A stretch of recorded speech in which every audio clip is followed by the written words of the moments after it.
Bonjour à tous, bienvenue à ce webinaire régional des activateurs France NUM. Tout d'abord, toutes mes excuses pour le petit cafouillage, je vous ai envoyé le mauvais lien. Donc voilà, je vous prie de m'excuser, mais j'ai envoyé normalement le lien à tout le monde. On va commencer. Euh, vous avez, j'espère, assisté à la matinée dans le cadre de cette journée France NUM. Là, on va avoir une démarche un peu plus centrée sur la région et sur le rôle des activateurs. Euh, alors, je vous ai envoyé en lien Pamapad pour pouvoir participer peut-être plus en profondeur si besoin. Euh, on va pouvoir commencer doucement.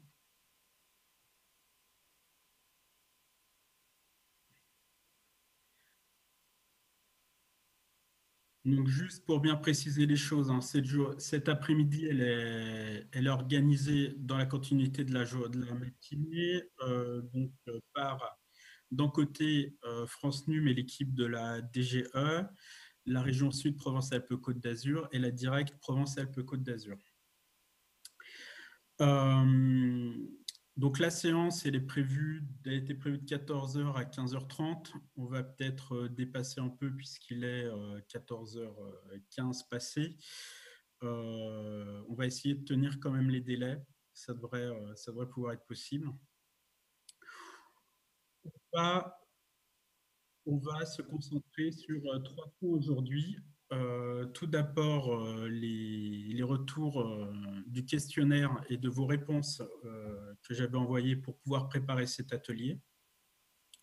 On va continuer avec la présentation d'un activateur France NUM, qui on va revenir un peu sur cette période un peu bizarre qu'on a vécue ce printemps et qui, je pense, fera date, en tout cas dans l'acception de la transformation numérique des entreprises par ces dernières. Et après, je vous présenterai quelques pistes pour étudier une gouvernance régionale des activateurs France NUM. Donc, voir tout d'abord si vous êtes intéressé et après essayer de construire des choses et peut-être se donner des rendez-vous plus tard pour essayer de maintenir une dynamique un peu permanente autour de ça. France NUM nous donnant l'occasion d'avoir un point de ralliement, en tout cas pour faire avancer la transformation numérique des entreprises.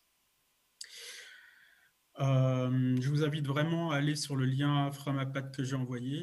N'hésitez pas à contribuer, voilà, pour on va dire des propos un peu plus longs, un peu plus fouillés. Et si vous avez des remarques, on va dire plus instantanées, n'hésitez pas également sur le chat à nous en faire part. Donc je vais continuer.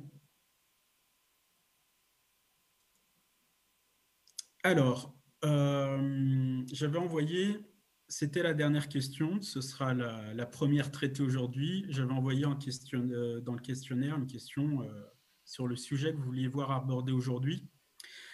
Euh, deux sujets prédominants, hein, vous remarquerez que c'est quand même assez bien distribué. Donc, l'accompagnement des PME, l'e-commerce et la présence en ligne, et la valeur ajoutée de France NU pour les activateurs. On va principalement parler de la valeur ajoutée de France NUM et de l'accompagnement à destination des PME. On va peut-être laisser un peu de côté aujourd'hui les questions d'e-commerce et de présence en ligne. Je pense qu'ils sont en plus largement abordés à plein de rendroits différents, et ça on le verra également. Donc on va se concentrer sur ces deux points. Alors, les résultats du questionnaire, je vais balayer ça un peu question par question. Je n'hésiterai pas à vous envoyer les résultats bruts du questionnaire anonymisés, bien entendu. J'ai principalement retraité la plupart des questions, des réponses on va dire, pour les regrouper en famille afin d'avoir plus de lisibilité et de voir les grandes tendances, euh, des aspects qui ressortent pour les activateurs. Alors, bien prendre ça en compte. Là, ont répondu des activateurs. Donc, ce ne sont pas des entreprises qui ont répondu. Il faut qu'on en soit conscient et que donc certaines réponses peuvent être un peu influencées par ça. Donc, le questionnaire est envoyé le 25 août, 15 questions à plus de 120 activateurs et on a eu 45 réponses, ce qui est plutôt pas mal. Pardon. Et voilà, juste pour indication, un temps de réponse de 7 minutes que vous avez en moyenne accordé chacun à ce questionnaire. Alors, la première question, c'était un peu une question d'état des lieux pour les activateurs, comment se situent les entreprises sur le numérique. C'est assez partagé. On a une vision assez, on va dire, un peu pessimiste. Disons que nos PME sont les entreprises régionales sont très en retard. D'autres évoquent une situation plutôt hétérogène, dépendant vraiment du profil du chef d'entreprise. Et on a aussi quand même une vision dans vos réponses un peu plus optimiste sur un effort qui a été enclenché, mais qui reste quand même à concrétiser.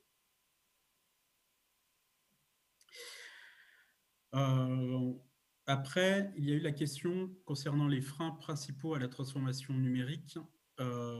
Donc, sans trop de surprise, parce que j'avais eu aussi des résultats au niveau national qu'avait fait la DGE, sur un sondage qu'avait fait la DGE, et évidemment viennent en premier, dans les grandes masses, la question des moyens financiers, du temps et des compétences. Ceci dit, en tout cas, de manière peut-être un peu plus surprenante, on voit arriver la question des connaissances que j'ai dissociées des compétences, puisque c'est quand même deux choses différentes. Et nombre d'entre vous ont évoqué l'état d'esprit de l'entreprise, qui est quelque chose a priori d'assez fondamental pour pouvoir aborder les questions de transformation numérique. C'est sûr que si on est réfractaire dès le départ, vous allez avoir beaucoup plus de mal à convaincre l'entreprise. Donc voilà un point que je trouve assez intéressant à souligner. Et donc, certains d'entre vous ont signalé quand même la question des infrastructures. On le sait, en région, on a quand même encore beaucoup de zones qui sont peu équipées, notamment en haut débit. Et c'est une question également fondamentale si on veut développer la transformation numérique des entreprises. Je vous laisse bien sûr commenter, que ce soit sur le Framapad ou sur le chat. N'hésitez pas. Après les freins, une autre graduation, les sujets qui fâchent. Donc bien sûr le coût, le retour sur investissement que vous avez mentionné de façon importante, et aussi la complexité des outils. Apparemment, dans vos réponses, il y a aussi encore un gros travail peut-être. Alors peut-être parce qu'elles sont pas il n'y a pas assez de compétences, mais malgré tout, la question des outils et de leur appropriation a l'air d'être un vrai problème sur la transfo des entreprises pour les PME en tout cas. Maintenant, la question des leviers. Alors, sans trop de surprise, quand je parlais qu'on s'adressait à un public d'activateurs, vous êtes massivement quand même des gens qui accompagnent. Et oui, il faut accompagner les entreprises. La question de la formation aussi est citée de nombreuses fois. Et enfin, le financement, mais qui n'est pas, en tout cas dans les réponses qui ont été faites, le point le plus important et le plus cité.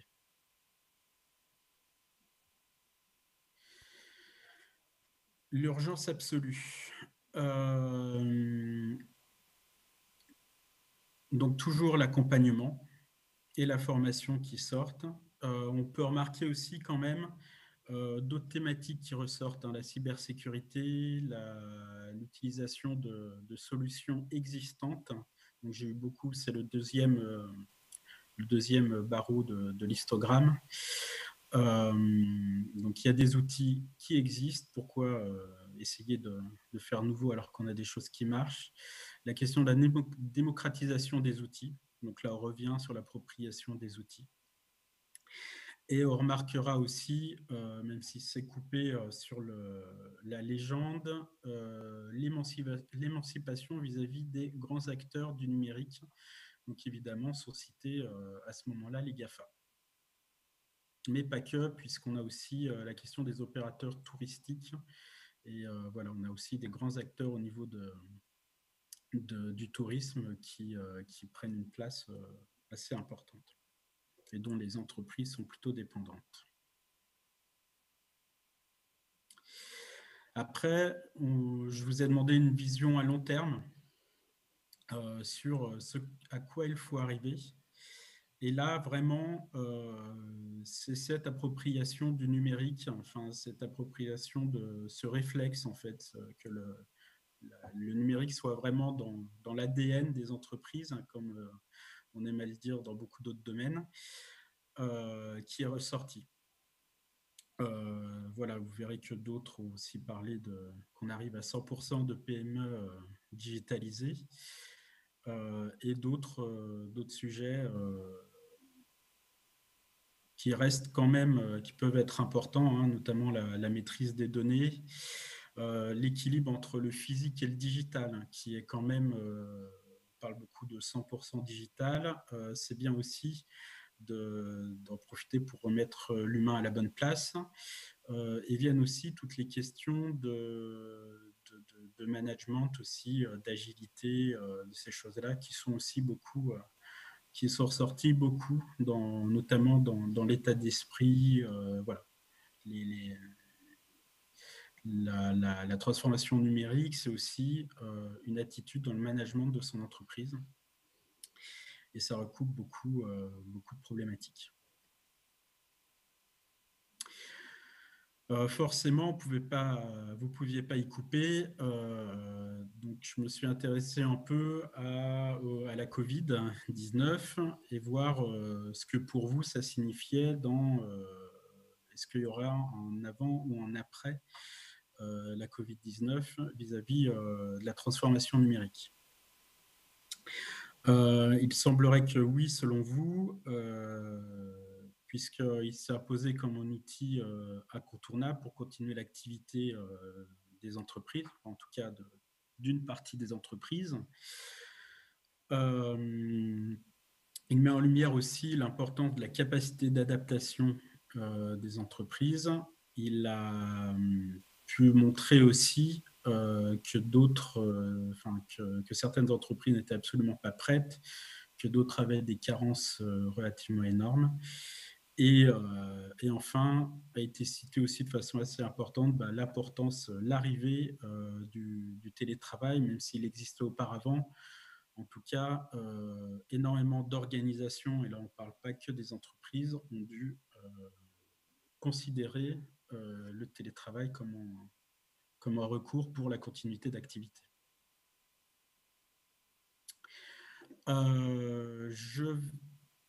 Pour l'instant, on va s'arrêter là sur l'état des lieux. Je regarde un peu les retours.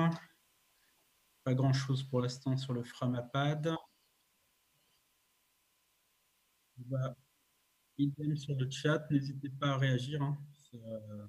Ça nous aide. Et là, je vais passer la parole donc, à Madame Séverine Charlon, donc, qui est activateur France Num, qui va nous présenter un peu son activité, revenir un peu sur l'épisode Covid-19. Et on pourra échanger à partir de là, avec plaisir, si vous avez des questions ou des... Ok. Merci Loïc. Alors, donc bonjour à tous et à toutes. Donc, je suis Séverine Charlon. Je suis en fait la fondatrice d'une agence. Alors, j'ai un son dans le micro, donc c'est très difficile de. Voilà, c'est mieux. Donc, je suis donc Séverine Charlon. Je suis fondatrice de l'agence Cranes, créateur de connaissances. On est basé en fait sur le plateau d'Albion. Donc l'agence, c'est à la fois une agence qui accompagne sur le changement organisationnel et également sur l'innovation et l'intégration du numérique, mais très largement en fait, que ce soit dans les activités de formation, mais aussi dans le quotidien sur des situations de travail que par exemple les réunions. Et également, on fabrique depuis cette année des outils, des solutions pour pouvoir aussi accompagner cette transition numérique. Et c'est l'objet un peu de cet échange aujourd'hui où je vais vous parler justement d'un jeu qu'on a développé en fait pendant le confinement, que j'avais déjà en tête depuis un bout de temps, et qui associe cette question, je relève ce que disait Loïc sur le physique et le numérique.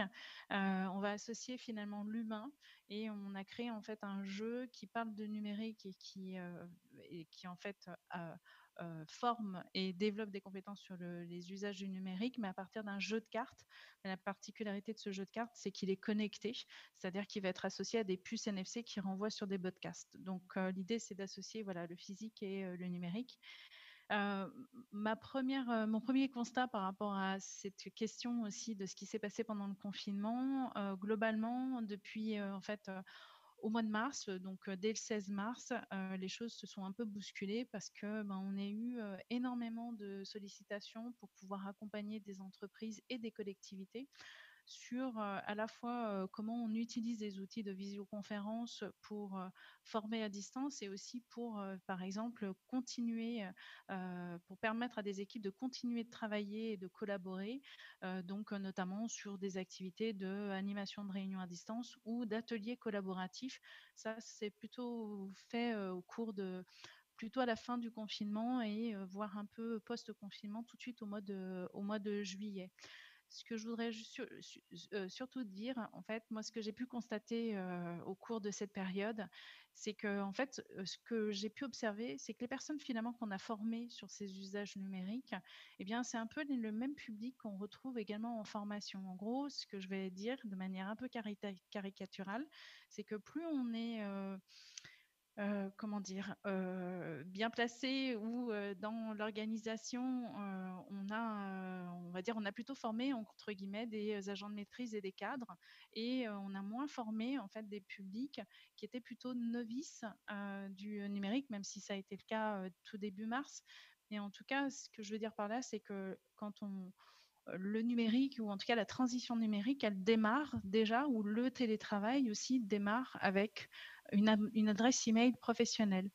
Et ce qu'on peut observer, c'est que justement dans des organisations, on peut avoir un public qui dispose par exemple, d'adresses email professionnelles et d'autres non.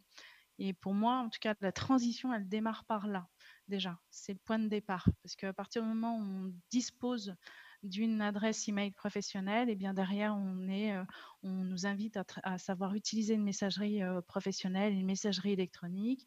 Et derrière, ça nous apprend aussi à collaborer à distance.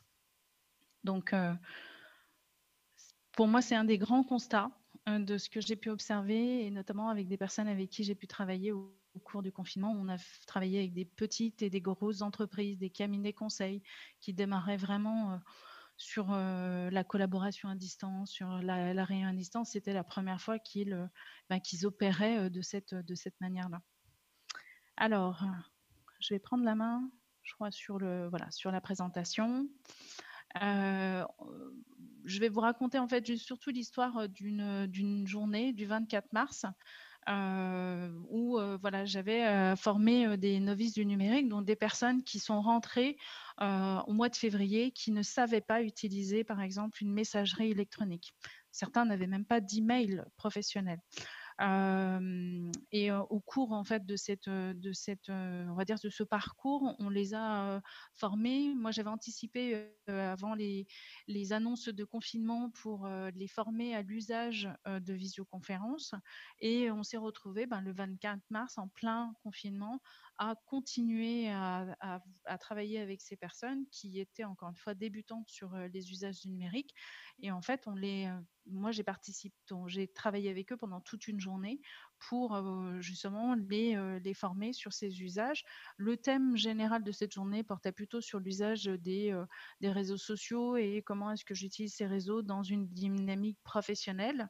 Mais en fait, on a vraiment travaillé à la fois de manière collective et individuelle tout au long de cette journée pour que, eh bien, on puisse à la fois les familiariser avec le fait d'être à distance, de pouvoir apprendre à distance et surtout aussi de pouvoir travailler sur les tâches qu'ils avaient à faire tout au long de la journée. Donc là, je vous ai mis en fait le petit scénario de ce qui s'est passé avec voilà un premier rendez-vous où on les a réunis à 8 heures du matin via un outil de visioconférence. Donc par exemple, moi j'utilise plusieurs outils, mais un outil que j'utilise assez facilement qui est Whereby, voilà parce que c'est un outil qui est assez simple à utiliser en visioconférence.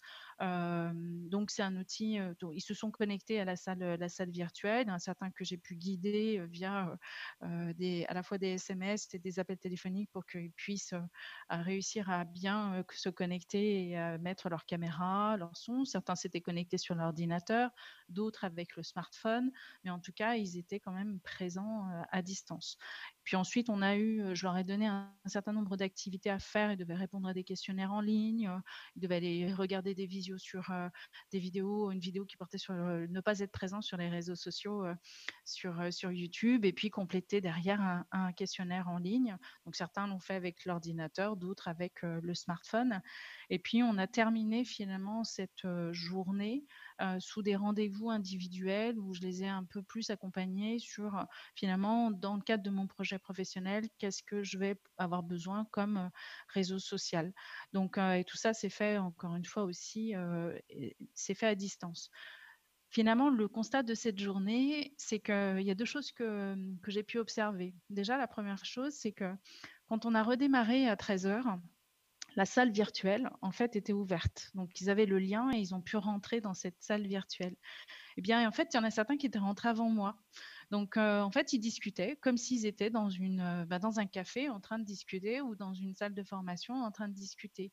Donc, déjà, première victoire, c'est-à-dire que déjà, ils avaient pu accéder en fait à cet espace virtuel sans qu'on puisse être, finalement, qu'ils puissent être accompagnés. Ils l'ont fait en toute autonomie et ils discutaient très simplement. Et en discutant avec un des participants, il me dit, bah, j'étais content parce que finalement, j'ai résolu mes problèmes tout seul tout au long de la journée. Voilà, j'ai réussi aussi à trouver comment il fallait que j'active ma caméra ou que je mette correctement mon son. Donc, il avait trouvé et s'était familiarisé avec ça.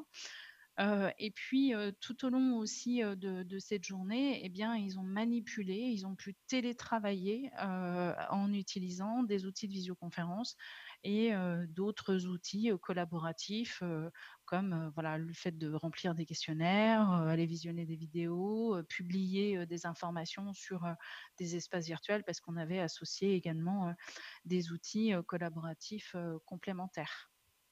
Donc, en tout cas, pour moi, je garde un bon souvenir de cette journée et j'étais assez contente de finalement l'évolution, de comment ça s'était passé avec eux et finalement les victoires individuelles qu'ils avaient pu opérer. Alors, je vais reprendre, voilà.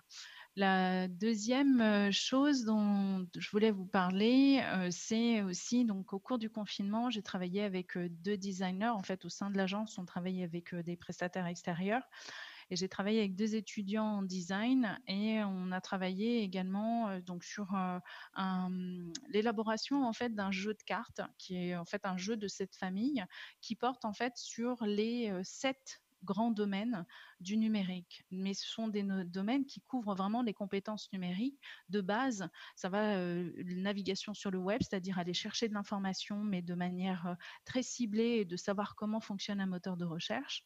tout ce qui va tourner autour de la communication par messagerie, par exemple,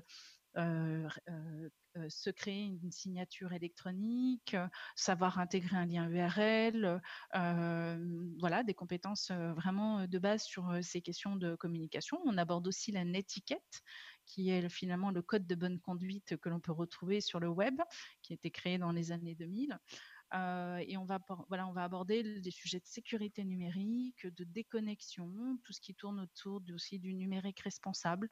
Par exemple, bien j'évite de mettre mon smartphone au soleil ou quand il fait -10 parce que comme ça je consomme plus la batterie et ça m'évite aussi de le changer tous les 10 ou 20 mois. Donc on a en fait sur ces cartes-là, on a des astuces qui portent sur l'ensemble de ces compétences.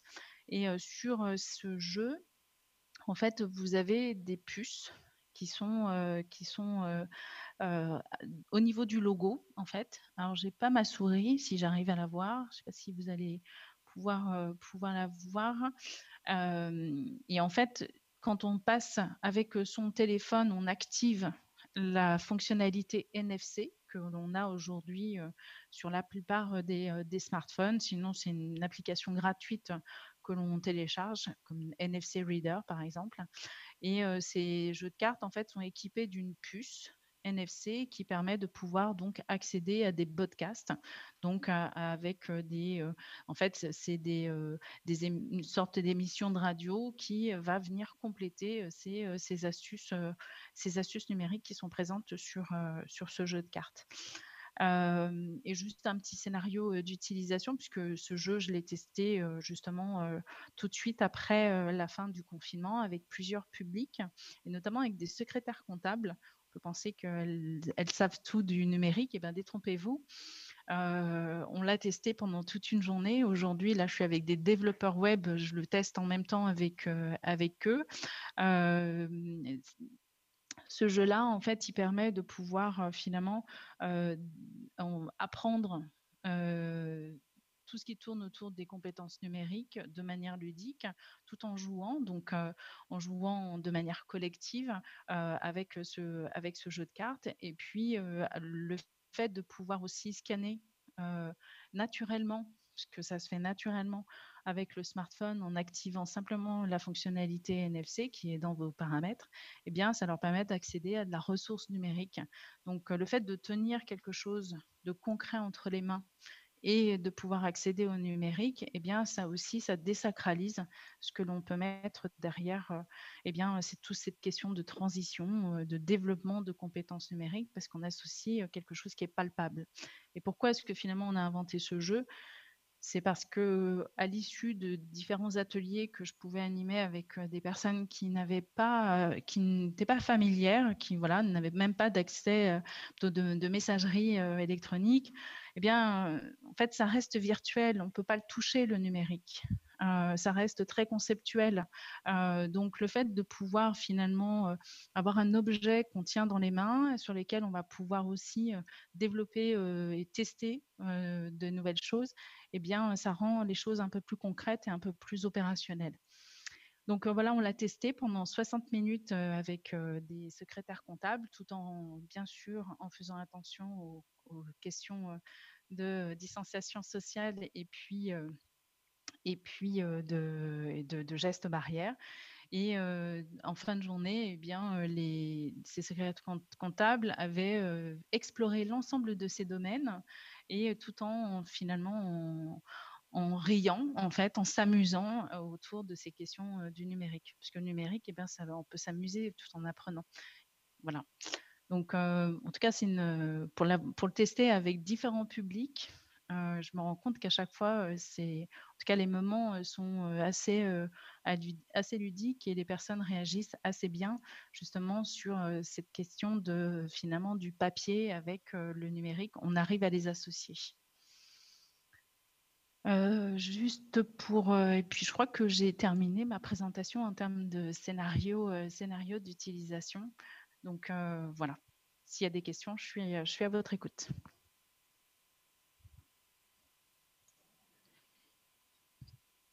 Moi, je vais essayer d'amorcer un peu les questions, si jamais.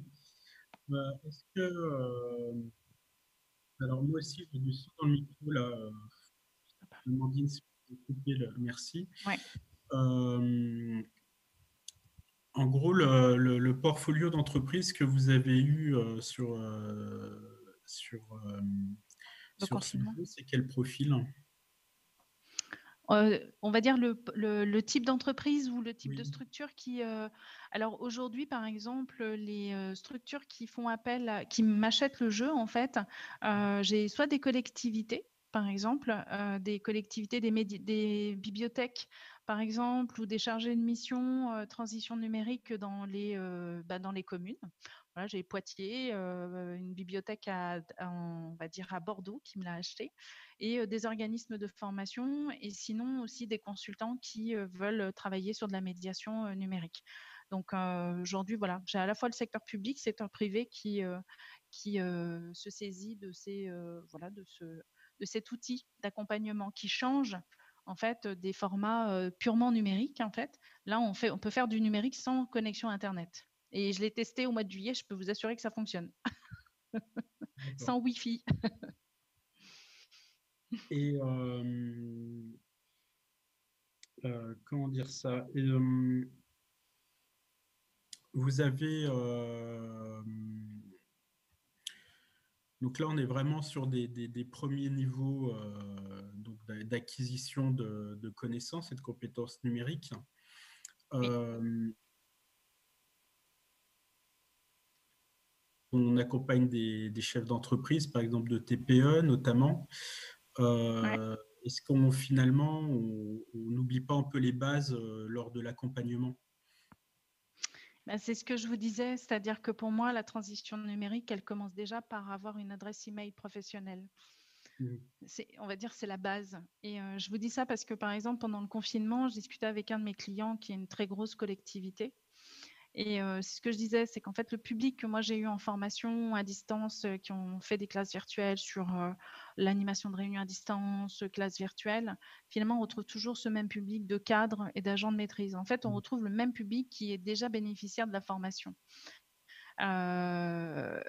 Et en leur demandant, je leur disais, mais comment vous avez fait avec l'ensemble des agents pour qu'ils restent connectés avec la collectivité tout au long, par exemple, du confinement? Donc, la réponse qu'ils m'ont donnée, c'est on leur a donné accès au site internet de la collectivité. Et pour moi, en fait, cette réponse, eh bien, elle m'interpelle parce que pour moi, la transition numérique, elle commence déjà par s'intéresser et finalement se poser la question de, dans le métier, dans n'importe quel métier aujourd'hui, est-ce qu'on n'a pas besoin d'avoir ces compétences numériques de base? Et quand je parle d'une adresse email, eh bien de savoir communiquer par messagerie et d'avoir une adresse email avec un nom de domaine, mais qui est celui de votre employeur et non pas une adresse email personnelle, eh bien ça commence déjà par là. Donc c'est pour ça que je pense qu'il ne faut pas oublier les notions de base dans cette transition. Aujourd'hui, on parle beaucoup de l'intelligence artificielle. Là, aujourd'hui, je suis avec des développeurs web sur les fondamentaux du web. Oui, sauf que la transition, elle commence à la base. Et elle commence par la question des métiers. Donc, dans mon métier, de quoi ai-je besoin en termes de compétences numériques? Voilà, je parle de ça parce que l'année dernière, j'avais fait une conférence sur la transition numérique et vraiment, c'est des sujets qui reviennent assez régulièrement et qui sont, à mon sens, un peu oubliés. D'accord. Voilà. Est-ce qu'il y a des questions parmi les participants? N'hésitez pas, hein, que ce soit sur le Framapad ou sur le chat directement.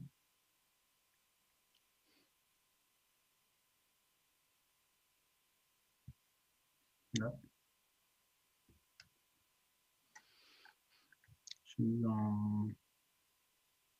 Non, pas de questions. Sur le MyPad, en fait, je crois qu'elle a été envoyée sur le Ah, MyPad, la d'accord. question. Mm. Touc, touc, touc.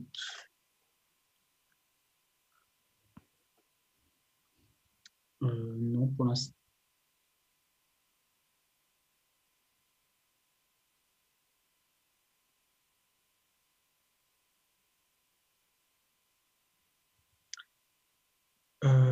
Donc, pas de questions a priori.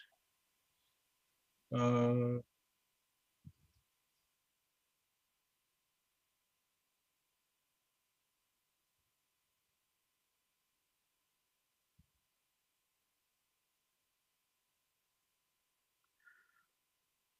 on va continuer.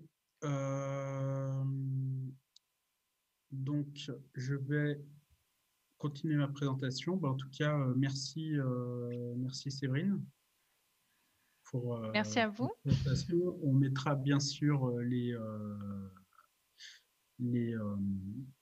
les présentations sur un mail qu'on vous fera pour la restitution et avec les contacts, bien sûr, des participants.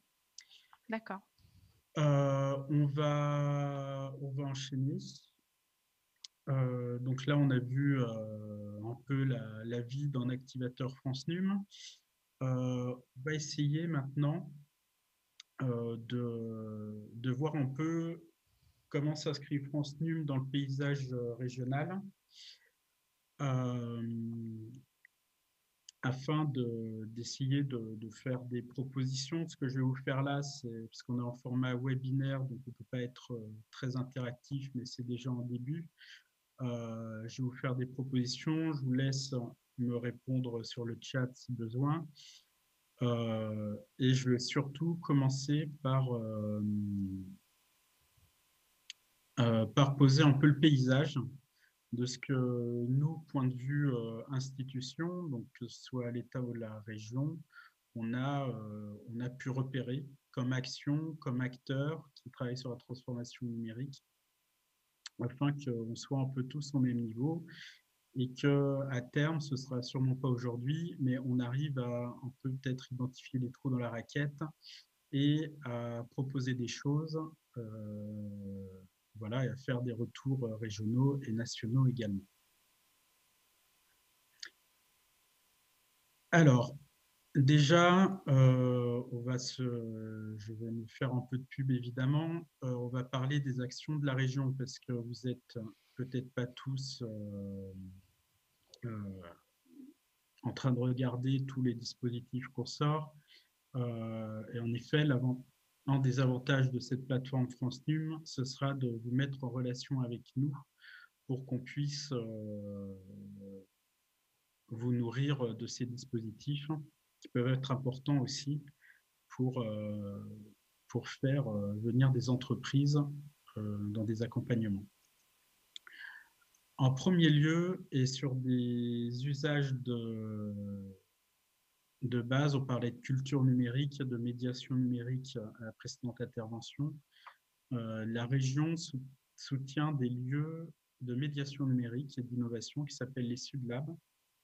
On en a 140 en région qui accompagnent tous les acteurs du territoire. Ça peut être des entreprises, ça peut être des citoyens, des demandeurs d'emploi, des collectivités, dans leurs usages numériques. Donc là, on est sur des niveaux de sensibilisation, d'usage plus ou moins développés, et également sur des lieux qui sont pour la plupart aussi dans la mouvance tiers-lieux, qui peuvent abriter en Fab Lab, voilà, des espaces un peu, on va dire, atypiques, bien qu'ils le soient de moins en moins, pour pouvoir toujours explorer un peu les possibilités qu'offre le numérique aux différents habitants de la région. On a également un dispositif qui vise à mettre à disposition 2 jours de conseils experts à destination des très petites entreprises. Ça s'appelle le coach digital. Je vous enverrai tous les liens aussi à la fin de ce webinaire. Où là, la région a recruté un pool de consultants qui intervient après la réalisation d'un diagnostic numérique des très petites entreprises. Ces diagnostics sont réalisés par des réseaux d'accompagnement des entreprises traditionnelles. Je parle des consulaires, du réseau initiative, voilà, des acteurs reconnus au niveau des entreprises. Ce dispositif il est ouvert pour 250 entreprises qui peuvent en bénéficier sur toute la région, du moment que ce sont des très petites entreprises. Donc là, on est à moins de 20 salariés, quel que soit leur domaine d'activité. On peut intervenir sur 4 lots différents, tout ce qui est web marketing, on va dire visibilité en ligne, cybersécurité, digitalisation, on va dire des outils métiers, type RH, compta, des choses comme ça. Et en autre lot où on peut aider aussi les entreprises sur de la fabrication numérique et des outils un peu plus innovants et collaboratifs que les outils traditionnels. Loïc, Loïc, Oui, je vous salue, je dois retourner. merci beaucoup, Séverine. Bon, oui, bon webinaire à tous. Au revoir. Merci. D'accord. Euh, on continue donc sur le coach digital. C'est un dispositif qui a vocation à perdurer. Donc, d'une part, vous, en tant qu'activateur, beaucoup m'ont déjà contacté pour faire partie des coachs digitales. Pour cette année, jusqu'à mi-2021, c'est impossible. Mais d'un côté, on relancera un appel d'offres. Donc, n'hésitez pas à venir voir notre plateforme des marchés publics. Et ça peut aussi constituer une offre assez intéressante si les entreprises que vous accompagnez peut-être manquent de budget pour un peu d'accompagnement. Et ça peut être aussi un moyen d'élargir les prestations auxquelles elles peuvent avoir accès. La région, elle travaille aussi avec ses partenaires historiques, qui sont les chambres consulaires, sur des opérations d'accompagnement des entreprises, la Chambre des métiers de l'artisanat de Provence-Alpes-Côte d'Azur sur des opérations telles que le Digital Tour, le déclic numérique et Artisan et Fab Lab. Donc là aussi, on est sur des conférences pour le Digital Tour, on va dire des ateliers qui permettent de débroussailler une thématique. Là, on est plutôt sur de la sensibilisation et le déclic numérique, plus sur de l'accompagnement. Artisan et Fab Lab, tout est dans le titre, qui permet aux artisans de créer des liens avec les Fab Labs. Certains d'entre vous ont pu participer à cette opération. Et de la même manière, du côté des chambres de commerce et d'industrie pour le ressortissant, l'opération DigiConsult, sachant que ces deux opérations peuvent très bien se compléter également avec le coach digital. Et chaque année, la région soutient également des événements d'ampleur, notamment le Forum du numérique, qui est organisé par le MEDEF Sud. On a aussi d'autres dispositifs qui peuvent émarger au numérique, mais pas que. Typiquement, le dispositif Ardent qui lui prévoit en fait de soutenir des entreprises qui veulent se doter de stagiaires dans une vision de les embaucher après. Ça peut être un dispositif intéressant. Et également des aides à l'investissement si les entreprises ont participé à des opérations des consulaires. Donc, ça peut être aussi intéressant, après en accompagnement, de pouvoir bénéficier d'une petite aide coup de pouce sur l'acquisition d'une solution ou d'un équipement. Mais comme je le disais précédemment, ce n'est pas que réservé aux acteurs du numérique. Donc ça, c'est ce que la région et ses partenaires mettent en œuvre au niveau de la transformation numérique, sachant qu'à cela va s'ajouter, et on espère en complémentarité, toute la dynamique qui est mise en place par le plan de relance. Et là, on est associé avec l'État, notamment la DGE, pour essayer de massifier tous ces dispositifs.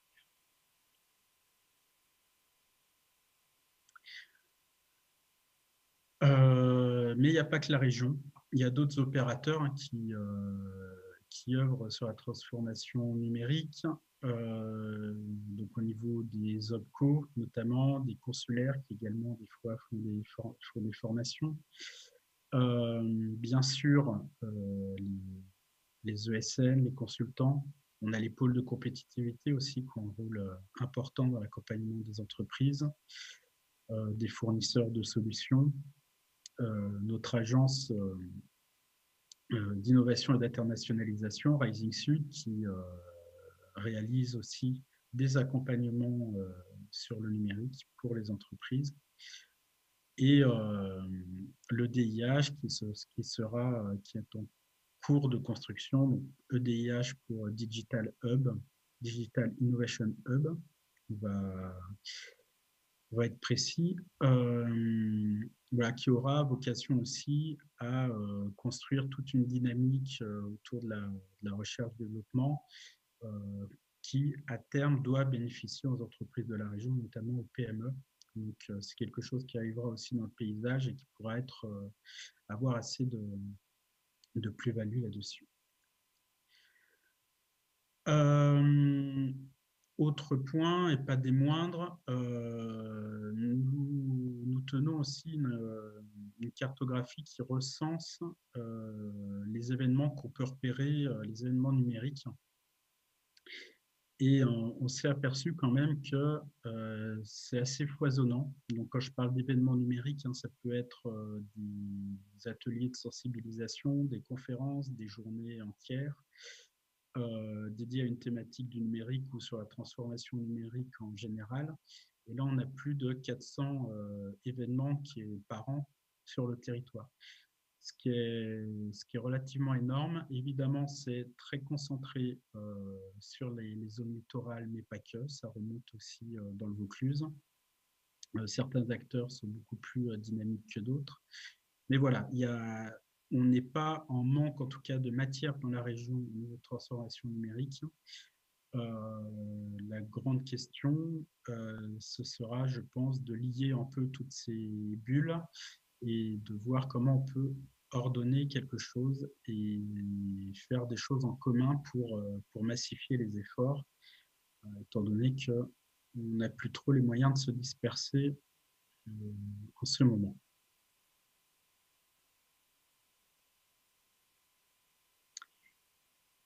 Je vais passer à la suite. Alors, au niveau de France Num, pour ceux qui sont sur la plateforme et qui ne sont plus allés depuis longtemps et ceux qui souhaiteraient joindre la démarche, France Num prévoit un espace d'échange entre les animateurs régionaux que sont la région et la directe et une communauté d'activateurs. Il y a un groupe d'activateurs Provence-Alpes-Côte d'Azur sur France Num dans votre espace activateur. Donc, c'est déjà un moyen de communiquer. Comme on vous l'a dit ce matin, la plateforme France Num va évoluer, il va y avoir une refonte progressive du site et des espaces activateurs. Ça peut être déjà un point d'accroche pour tout simplement une mise en réseau des activateurs et aussi des acteurs un peu plus institutionnalisés, qui sont la région, l'État, voire même les pôles ou d'autres acteurs de ce type. Une possibilité pour vous aussi d'avoir de la veille, notamment sur nos dispositifs d'aide. Et aussi une mise en visibilité des activateurs, puisque l'objectif initial de France Num est quand même de rapprocher les activateurs des entreprises, de recenser les activateurs, de les cartographier, de recenser on va dire leur offre de service, et que les entreprises allant sur France Num puissent avoir accès à un maximum de renseignements et choisir de manière informée.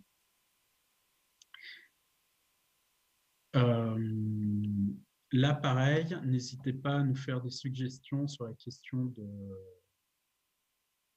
de notre rôle, sur ce dont vous avez besoin. Ça, c'est quelque chose, on reviendra vers vous par la suite pour essayer de voir comment on peut instaurer une dynamique avec vous et ce à quoi France Num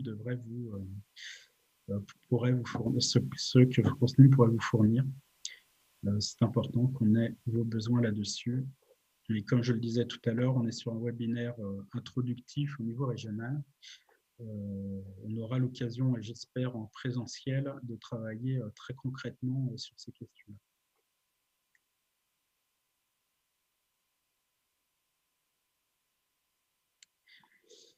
Mais bien sûr, pour que ça marche, on peut animer, on peut essayer de vous alimenter d'informations, de choses comme ça, mais il faut que ce soit dans les deux sens et que les activateurs puissent contribuer aussi à la plateforme France Num.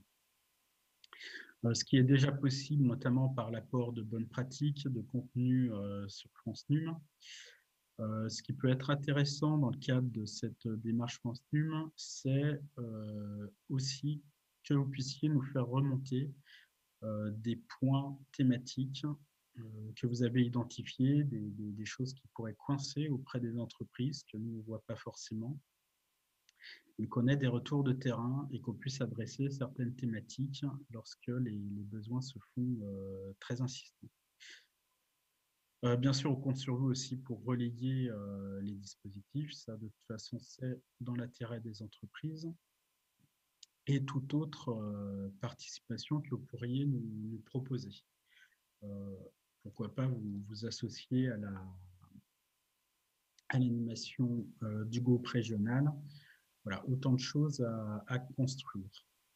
Je ne sais pas si vous avez des questions ou des remarques à ce stade.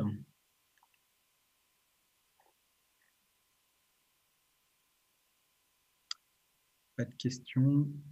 Ce que je vais faire, on vous enverra de toute façon les contenus, notamment Framapad, pour que vous puissiez peut-être à tête reposée nous faire des propositions et qu'on puisse construire ensemble quelque chose. Bien sûr, si vous êtes intéressé, si la réponse est « je ne suis pas intéressé », c'est aussi un élément d'information et on pourra aussi en tirer les conclusions.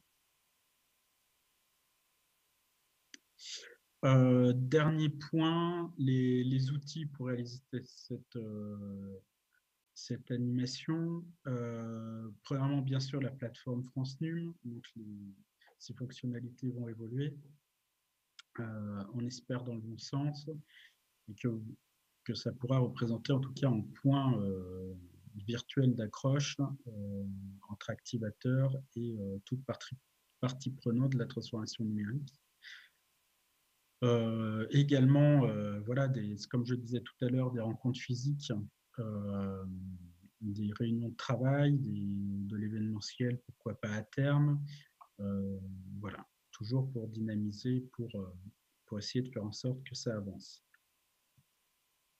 Pourquoi pas, si vous le désirez, et ça se fait dans d'autres réseaux, notamment dans les réseaux d'innovation, constituer des groupes de discussion ad hoc, voilà, pour que ce soit un peu plus instantané. Voilà, mais on fera quand même très attention à ce que les outils soient complémentaires et que l'un ne cannibalise pas l'autre. Voilà, trouver bien sûr le bon usage, enfin les bons outils pour les bons usages.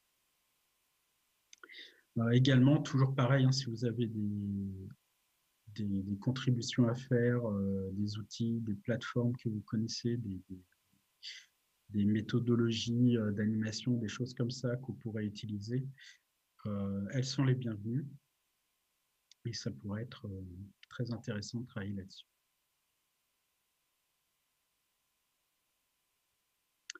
Si toujours pas de questions, on va s'arrêter là. On est en avance sur le timing, donc n'hésitez pas à nous proposer des choses.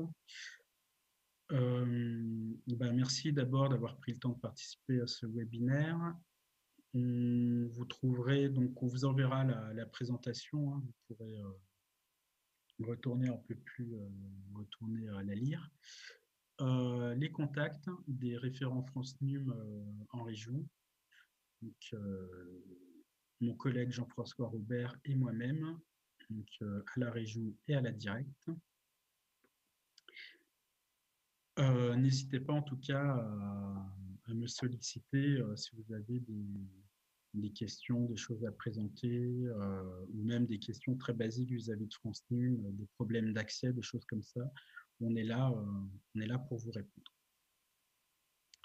Donc, je vous souhaite un bon après-midi s'il n'y a pas de questions supplémentaires. Et on vous transmettra tous les éléments, également quelques courtes solutions qu'on a sur le Framapad qui pourraient vous intéresser. Je vous remercie.